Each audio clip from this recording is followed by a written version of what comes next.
Hello मेरे प्यारे बच्चों, वेलकम टू द क्लास। कल बेटे हमने रेजोनेंस टॉपिक स्टार्ट किया था। वहां पर हमने कल कंडीशंस पढ़ी थी, कहाँ रेजोनेंस पॉसिबल थी और कहाँ नहीं हो पा रही थी। ठीक है बेटे, आज हम पढ़ेंगे stability of resonating structure and compounds. तो पहला टॉपिक है बेटे स्टेबिलिटी ऑफ रेजोनेटिंग स्ट्रक्चर, दूसरा रहेगा कंपाउंड्स का। तो सब यहाँ पर सबसे पहले क्या बात ध्यान देनी है आपको, जो हाइब्रिड स्ट्रक्चर है बेटे, कल भी मैंने आपको बताया था, वो आपका रियल स्ट्रक्चर था। दैट इज रियल है तो ये क्या होगा बेटे, this is your most stable structure. हमेशा ध्यान रखो, कोई भी आपके रिजल्टिंग स्ट्रक्चर आ जाए, पूछ ले बेटे इनमें से कौन स्टेबल है, तो ये समझ लीजिए जो हाइब्रिड है ना बच्चों, वो आपका मोस्ट स्टेबल है। ठीक है। सेकेंड पॉइंट, आपका बेटे रेजोनेटिंग स्ट्रक्चर ए दे रखा है, एक रेजोनेटिंग स्ट्रक्चर बी दे रखा है। यदि ये चार्जलेस है, इसके ऊपर बेटे कोई भी चार्ज नहीं है और यहां चार्ज प्रेजेंट है, तो हमेशा क्या ध्यान दोगे बेटे, जो चार्जलेस स्ट्रक्चर है वो आपका चार्ज स्ट्रक्चर से ज्यादा स्टेबल होता है। सिंपल यदि हम बात करें, जैसे बेटे इसकी बात करता हूं मैं, ये बेटा इधर, ठीक है। तो ये रेजोनेंस हमें शो की थी बच्चों, यहां बेटे पॉजिटिव आ गया था, यहां नेगेटिव आ गया था, और ये इसका हाइब्रिड था। अब आपसे पूछ ले A B C, stability order बताओ भाई क्या होगा, तो क्या बताया बेटे, हमेशा हाइब्रिड मोस्ट स्टेबल, सी सबसे आगे, फिर ए की चार्ज नहीं है बेटे, ये चार्ज है, तो सी ए देन बी। हाइब्रिड आगे रखेंगे, ए आपका यहां रहेगा, बिकॉज मिड में क्यों बेटे, चार्ज नहीं है, जिसके ऊपर चार्ज है वो सबसे पीछे रहेगा। ठीक है, चलिए नेक्स्ट थर्ड पॉइंट। अब मान लो बेटे ए पर भी चार्ज है और बी पर भी चार्ज है, दोनों के ऊपर चार्ज आ गया, थर्ड रूल आ गया बेटे अपना। चलिए इसको हम अलग से लिख देते हैं बेटा। थर्ड रूल में क्या कह रहा है बेटे, फिर वो ए और बी है, it also having charge, it also having charge. अब क्या देखना है बेटे, मान लीजिए यदि ए में आपके नंबर ऑफ कोवलेंट बॉन्ड यहां पर ज्यादा है, मोर नंबर ऑफ कोवलेंट बॉन्ड, यदि कोवलेंट बॉन्ड ज्यादा होंगे तो बेटे ज्यादा एलिमेंट का ऑक्टेट क्या होगा, कंप्लीट। तो इस केस में ऐसा स्ट्रक्चर आपका ज्यादा स्टेबल माना जाएगा एज कंपेयर टू दूसरे से। ठीक है, एग्जांपल देख लें इसका एक बार। क्या बेटे, जैसे बच्चों मैंने ये एग्जांपल लिया, मैं यहां लेके आता हूं बेटे इसको, तो बेटा फ्लोरीन पर अब क्या आ गया, चार्ज पॉजिटिव। अब देखो सेकंड स्ट्रक्चर में कोवलेंट बॉन्ड ज्यादा है, यहां 3 थे, यहां 4 हैं, यहां इसका भी ऑक्टेट कंप्लीट है, इसका भी ऑक्टेट कंप्लीट है, सो बेटे B that is more stable. Okay बच्चों, बेशक इलेक्ट्रोनेगेटिव पर चार्ज पॉजिटिव आए, वो नहीं देखना है, देखना क्या है, क्या ऑक्टेट कंप्लीट है, yes that will be more stable. And one more example, this is CH3C positive, ये है बेटा एक और एग्जांपल, इसको यहां ले आओ, CH3C triple bond O positive. अब बेटे ऑक्टेट इसका ही पूरा है, ऑक्टेट इसका ही पूरा, बेशक इलेक्ट्रोनेगेटिव पर चार्ज पॉजिटिव हो, मैं बार बार बोल रहा हूं बेटे, वो मैटर नहीं करेगा, मैटर कर रहा है ऑक्टेट कंप्लीट है, यस, तो this is more stable, this is less stable. Okay, चलिए नेक्स्ट आगे बढ़ते हैं। अब मान लो ऐसा स्ट्रक्चर है बेटा ए बी, चार्ज इसके पास भी है, इसके पास भी है, कोवलेंट बॉन्ड दोनों के पास सेम है, ऑक्टेट दोनों का कंप्लीट है, दोनों का ऑक्टेट भी कंप्लीट है, तो किसको देखेंगे बेटे, फिर आपको क्या चेक करना है कि नेगेटिव चार्ज मोर इलेक्ट्रोनेगेटिव पर हो और पॉजिटिव चार्ज बेटे लेस इलेक्ट्रोनेगेटिव पर हो। ये जिस स्ट्रक्चर में होगा वो स्ट्रक्चर दूसरे से ज्यादा स्टेबल माना जाएगा। क्लियर है? ओके, एग्जांपल से समझ ले इसको एक बार, जो मैंने लिखा है इसको देखो बेटे, जैसे मैंने एग्जांपल लिखा O double bond, this is your, यहां पर बेटे आप यहां देखेंगे कि ऑक्टेट तो सबका कंप्लीट है, एवरीवन, पर क्या ध्यान दोगे, इसमें नेगेटिव चार्ज कार्बन पर है जो कम इलेक्ट्रोनेगेटिव है, यहां ऑक्सीजन पर है, तो बेटे कौन सा होगा, that second structure will be more stable and this is your less stable. Okay, चलिए बेटा नेक्स्ट देखते हैं। अब ये भी सारी कंडीशन फुल्ली फिल्ड हो, सारी की सारी, तो क्या ध्यान देना बेटे, पॉजिटिव और नेगेटिव के बीच में डिस्टेंस जहां पर लेस होगी बेटे, तो वो स्टेबल, वो स्ट्रक्चर रेजोनेटिक स्ट्रक्चर आपका ज्यादा स्टेबल माना जाएगा। ड्यू टू व्हाई, यदि नजदीक है बेटे पॉजिटिव और नेगेटिव, वहां तो इलेक्ट्रोस्टैटिक जो फोर्स ऑफ अट्रैक्शन होगी बेटे वो क्या होगी, मोर होगी, ज्यादा होगी, तो स्टेबिलिटी भी ज्यादा मानी जाएगी। ठीक है, जैसे बच्चों एग्जांपल ले लेते हैं, यही एग्जांपल है बेटे, पहले वाला लिया था हमने अभी। मैं अब इस कैसे लिखूं बेटे, इन दोनों पाई इलेक्ट्रॉन को मैं यहां ले आता हूं, तो उससे क्या होगा, यहां नेगेटिव आ गया, यहां पॉजिटिव आ गया। ठीक है बेटे, अब क्या इसको मैं ऐसे लिख सकता हूं बेटे, चलिए यही लिख लेते हैं,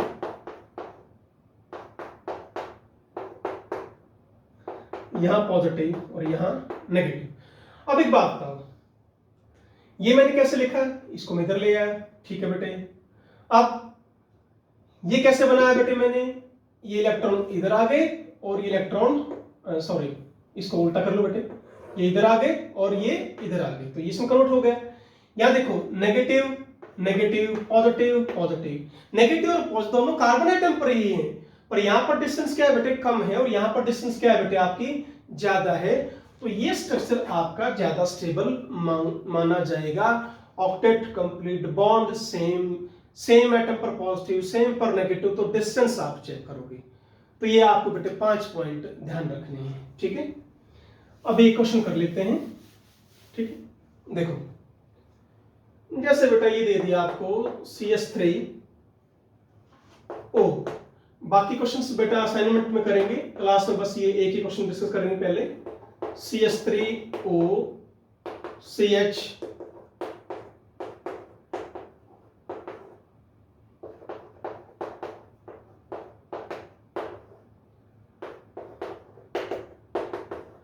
इन चारों को बेटे आपको ऑर्डर में लगाना है। ठीक है भाई, स्टेबिलिटी ऑर्डर बताइए। सबसे पहले क्या ध्यान रखना है, दिस इज चार्जलेस, तो बेटा जो फर्स्ट है वो सबसे ज्यादा स्टेबल होगा। चार्ज है positive negative positive negative positive negative, पर यहां पर देखो बेटे ऑक्टेट सबका कंप्लीट है, तो अब क्या आ जाएगा, फोर्थ। अब यहां पर भी पॉजिटिव नेगेटिव, अब क्या करें बेटे, बोलो, ये इलेक्ट्रॉन यदि यहां आ जाए लोन पेयर सिंगल पॉजिटिव, तो बेटे इसका ऑक्टेट क्या हो जाएगा, कंप्लीट हो जाएगा, तो ये दे सकता है बेटे, इसलिए आपका सेकंड आगे आएगा, और थर्ड सबसे कम स्टेबल। ये ऐसे नहीं हो सकता बेटे, ना ये ऐसे हो सकता, तो यहां रेजोनेंस पॉसिबल नहीं है, तो third that is will least stable. Okay बेटा, चले आगे, चलिए एक क्वेश्चन कर ले, इससे आपको थोड़ा आइडिया हो जाएगा। ठीक है, CS3CO CH double bond CS2, ये है बेटे। ठीक है, CS3CO CH positive CS2 negative, CS3CO CH CS2 एक पर यहां पॉजिटिव बेटे यहां नेगेटिव है, CS3 CO negative CH CS2 negative. हाँ जी बेटे, वही बात ध्यान दें, चार्जलेस सबसे आगे, positive negative positive negative positive negative, octet complete, so fourth इसके बाद बेटे। अब यहां देखो negative positive negative positive, negative single double resonance is possible, तो ऑब्वियसली क्या आएगा बेटे, थर्ड देन सेकंड। तो ये बेटे ऑर्डर में लगाने आपके क्वेश्चंस आते हैं ऑब्जेक्टिव में, तो इनको इस तरह आप करें, ठीक है। चलिए, तो काफी सारे क्वेश्चंस हैं बेटे, आप अपनी बुक से करते रहें, कोई डाउट है मेरे पास भेज सकते हैं। नेक्स्ट हम आगे बढ़ते हैं बेटे, rules for stability of compounds में। कंपाउंड्स में क्या ध्यान देना है बेटे, स्टेबिलिटी जो है बेटा वो डायरेक्टली प्रोपोर्शनल है किसके, रेजोनेंस के। यदि एक कंपाउंड में रेजोनेंस है दूसरे में नहीं है, तो बेटे जिसके अंदर क्या होगी, रेजोनेंस होगी। जैसे ये लिख दिया मैंने, सब कुछ सेम है बेटे, same number of double bond, single bond, सब कुछ सेम है, तो ये ज्यादा स्टेबल है, ये कम स्टेबल है, बिकॉज सेकंड में रेजोनेंस नहीं है बेटे, इसमें रेजोनेंस है। ठीक है बच्चों, नेक्स्ट पॉइंट, स्टेबिलिटी। अब मानो दोनों ऐसे कंपाउंड हैं, दोनों में रेजोनेंस है, तो क्या ध्यान देना है बेटे, कंपाउंड ए और बी, यहां भी रेजोनेंस, यहां भी रेजोनेंस, इसके रेजोनेंस स्ट्रक्चर ज्यादा है बेटे, मोर, और इसके लेस, तो ए आपका ज्यादा स्टेबल होगा, यानी stability is directly proportional to number of resonating structures. ठीक है बेटा। थर्ड, अब ए बी, ये इंपॉर्टेंट पॉइंट है बच्चों। मान लो इसके रेजोनेटिंग स्ट्रक्चर है 2, इसके है 5, पर ये दोनों क्या है बेटे, इक्विवेलेंट हैं, एग्जैक्टली सेम स्ट्रक्चर, तो ए ज्यादा स्टेबल होगा, बेशक इसके पास कम हो, इसके पास ज्यादा हो। क्लियर है बच्चों। Fourth point, this stability is directly proportional to charge dispersion। अभी मैं समझाऊंगा आगे क्या होता है charge dispersion.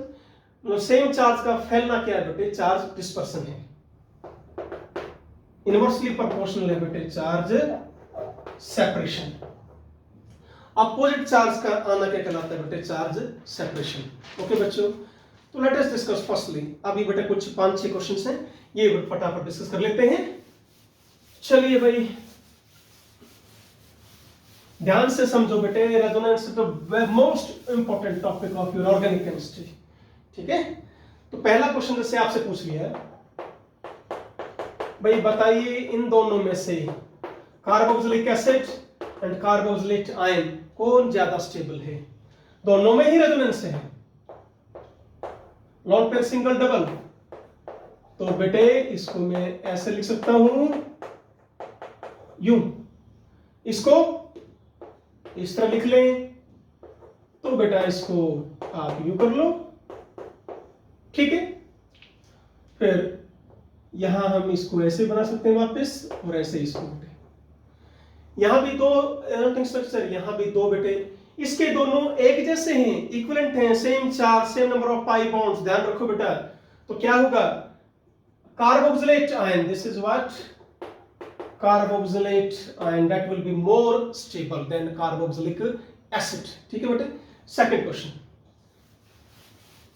Phenol and phenoxide ion, ये स्टेबिलिटी बेटे काम आएगी बच्चों आगे एसिड बेस बिहेवियर में। ध्यान से करो बच्चों, इसको आपसे पूछ लिया, ये फिनोल है, इस फिनोल से मैंने H पॉजिटिव निकाल लिया, ये बन गया बेटे phenoxide ion. This is what, ये बेटा फिनोल है and this is phenoxide ion, या बेटे इसको हम बच्चों फिनेट आयन भी बोल देते हैं। ठीक है, दोनों में रेजोनेंस है बेटा, देखो शो कर देते हैं एक बार,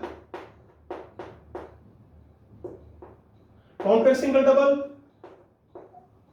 ठीक है, वही है बेटे, साइक्लिक है, बस इतना ही फर्क है, बाकी कंसेप्ट वही चल रहा है आपका। जहां पहुंच गए वहां नेगेटिव चार्ज, जहां से चले गए वहां पॉजिटिव। नेगेटिव सिंगल डबल, इसको इधर ले आओ, ये इधर आ जाएंगे। रट्टा नहीं मारना है बेटे, यहां मैं आपको समझाने के लिए हूं, रट्टा मारना होता बेटे क्लास में लेता ही नहीं बच्चों, ध्यान रखो।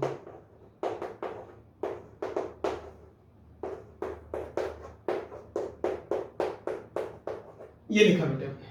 ओके, अब बात करते हैं बेटे हम फिनोक्साइड आयन की।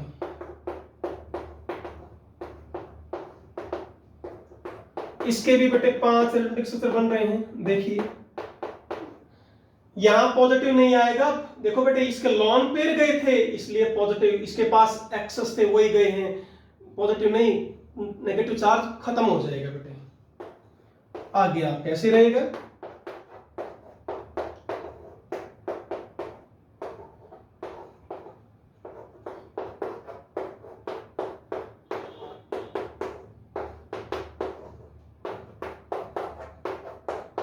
So this is your resonance. Okay बेटे, 5 इसके स्ट्रक्चर हैं, 5 ही इसके बराबर है बेटे, पर ध्यान दो positive negative positive negative positive negative, इसको बोला जाता है क्या? Charge separation. अभी पीछे बात हुई थी चार्ज सेपरेशन, और चार्ज सेपरेशन स्टेबिलिटी को घटाएगा। यहां चार्ज डिस्पर्सन है, एक ही चार्ज है, नेगेटिव नेगेटिव नेगेटिव नेगेटिव, तो इसमें क्या है? चार्ज डिस्पर्सन, तो वो स्टेबिलिटी को इंक्रीज करेगा। Hence phenoxide ion is more stable then phenol. Okay बेटे, थर्ड क्वेश्चन है आपका, अभी पीछे एक एस्टेट आयन लिया था बेटे हमने, ये कॉमनली तो बेटे कार्बोक्सिलेट आयन बोलते हैं, इसका नाम है एसीटेट आयन। अब आपसे पूछ लिया इसमें से भाई फिनोक्साइड आयन से और एस्टेट आयन में कौन स्टेबल है, देखते हैं। ये रेजोनेंस शो करती बेटा इधर। अब इसके स्ट्रक्चर बने 2, इसके बने 5। बेटे ये बेशक 5 बेशक हैं, पर ये दोनों इक्विवेलेंट हैं, ये इक्विवेलेंट नहीं है, ध्यान दो। एक और चीज है बेटा, यहाँ पर नेगेटिव चार्ज लेस इलेक्ट्रोनेगेटिव पर है, वो थोड़ी सी स्टेबिलिटी घटा भी देगा, ठीक है। पर यहाँ पर मेन क्या है? एग्जैक्टली आपके इक्विवेलेंट हैं, hence acetate ion is more stable than phenate ion या फिनोक्साइड आयन, ठीक है। चलिए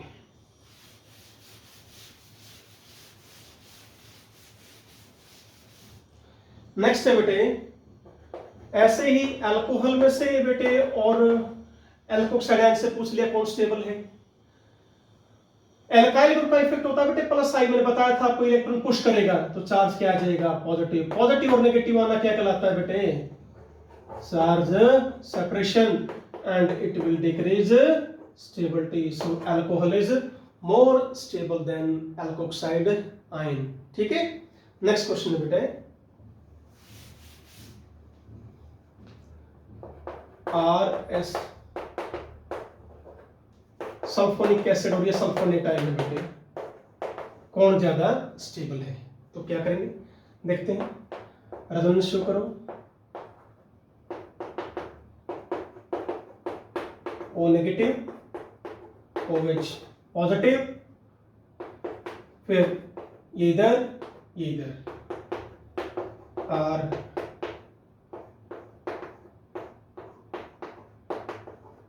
ठीक है बेटा, ऐसे यह शो कर दो।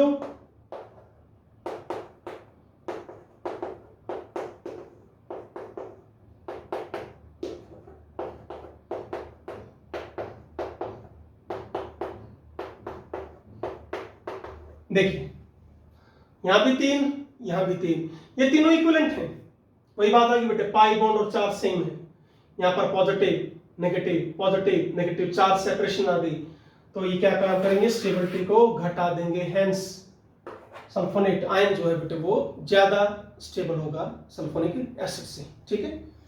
नेक्स्ट है बेटे, यदि आपसे पूछ लें, ये क्वेश्चन दे रखा बेटे, अभी पीछे किया था कार्बोक्सिलेट आयन, इसमें से और इसमें से कौन स्टेबल बच्चों? यहां इक्विवेलेंट हैं 2, ये भी इक्विवेलेंट हैं, ये भी इक्विवेलेंट, तो यहां इक्विवेलेंट स्ट्रक्चर कितने आए? 2 बेटे। यहां इक्विवेलेंट स्ट्रक्चर कितने आए? 3, तो which is more stable? This one. तो ऑर्डर हम लिख सकते हैं ना बेटे इसका, ये ज्यादा स्टेबल, फिर बेटे ये था, फिर फिनोक्साइड आयन था, और फिर RO नेगेटिव था। ये जो मैंने अभी बताया है दिमाग में रखें। अभी नेक्स्ट जो टॉपिक है आपका एरोमेटिसिटी के बाद एसिड बेस बिहेवियर करवाऊंगा बेटे, वहां सारा यूज होना है। अभी मैं रेजोनेंस का यूज नहीं करा रहा हूं बेटे कहीं भी, सिर्फ मैंने आपको समझाया है कि रेजोनेंस कहां होता है, कौन स्ट्रक्चर स्टेबल है, कौन कंपाउंड स्टेबल है। इसी को यूज करके बेटे हम आगे क्वेश्चन सॉल्व करेंगे, ठीक है ना। नेक्स्ट है बेटे, लास्ट इसमें आ गया बेटे अब रेजोनेंस एनर्जी।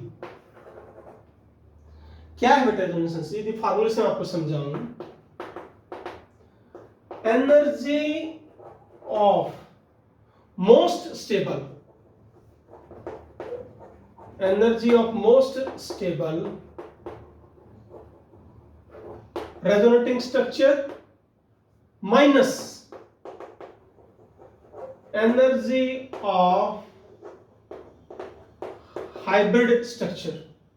ये जो डिफरेंस है बेटे, ये क्या कहलाता है? रेजोनेंस एनर्जी कहलाता है। पहली बात तो बेटे रेजोनेंस एनर्जी ही कैलकुलेट करनी आ जाती है बेटे क्वेश्चंस में। कैसे बेटे? जैसे मान लो मैं बार बार फिर ये क्वेश्चन दे रहा हूं बेटे, रेजोनेंस शो करी। जब तक आपको ये नहीं पता होगा कि कौन स्टेबल है, ज्यादा है, कौन नहीं है, तो आप निकाल ही नहीं पाओगे आंसर बेटे अपना। और ये आपका रेजोनेंस हाइब्रिड है बेटे। तो ये ए है, ये बी है, ये सी है। क्वेश्चन ऐसे ही घुमान पूछ लेंगे, ई A minus A E B minus E A minus E C minus E B, कुछ भी कर दें बेटे। तो क्या ध्यान देना है? जो रेजोनेंस स्ट्रक्चर सबसे ज्यादा स्टेबल होगा कौन है बेटा? ये। हाइब्रिड को तो पीछे रखना आपको, ई सी तो यहां रखोगे, तो रेजोनेंस एनर्जी किसके बराबर आएगी? E of A minus E of C. ये ध्यान रखें बच्चों, ठीक है ना? E A minus E C. तो रेजोनेंस एनर्जी जो है बेटे वो एक क्राइटेरिया है किसका? रेजोनेंस का। जितनी ज्यादा रेजोनेंस एनर्जी होगी उतनी ही ज्यादा रेजोनेंस है, उतनी ज्यादा स्टेबिलिटी। यानी हम कह सकते हैं बेटे कि stability directly proportional to resonance और रेजोनेंस एनर्जी। ध्यान रखें बच्चों, ठीक है? इसको एक बार एग्जांपल लेते हैं हाइड्रोजनेशन का बेटे, उसके थ्रू भी आपको इजीली समझ में आ जाएगा, ठीक है? देखिए, जैसे मैं बात करूं बेटे,